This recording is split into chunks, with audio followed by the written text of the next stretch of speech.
Praise lord అండి. అందరికీ వందనాలు.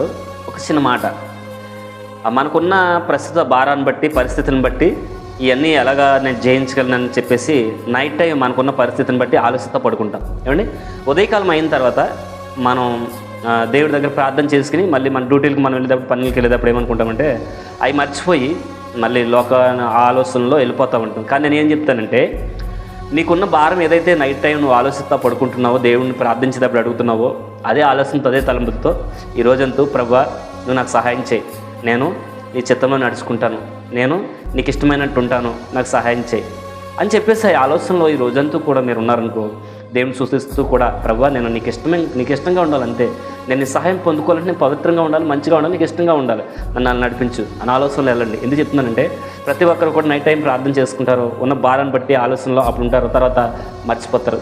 దాని గురించి మనం దేవునికి దూరంగా ఉండడం వల్ల దేవుడు మనకిచ్చే ఆశీర్వాదం అనొచ్చు, సహాయం అనొచ్చు, ఏదైనా సరే దాన్ని మనం కోల్పోయే వరకు ఉంటాం. ఈరోజు మీరు దినమంతా ఉదయకాలం మొదలుకొని సాయంకాలం వరకు కూడా మీరు ఏ ప్రయాణంలో వెళ్ళినా, ఏ పనిలో ఉన్నా, ఎంతమందిలో ఉన్నా ప్రభువా నా స్థితి మార్చు, ప్రభువా నువ్వు నాతో ఉండు, నా పరిస్థితులు మారాలంటే నేను నీకు ఇష్టంగా ఉండాలి, నన్ను సోపుతో కడుగు, నేను పవిత్రంగా ఉండాలి, నేను మంచిగా ఉండాలి, ఈ ఆలోచనతో మీరు వెళితే దినమంతా దేవుని ఆ వాక్యాన్ని, తలంపులు మీ హృదయంలో పోషించుకుని మీరు నడుచుకుంటే అద్భుతం దేవుడు మీతో చేస్తాడు, మీలో చేస్తాడు.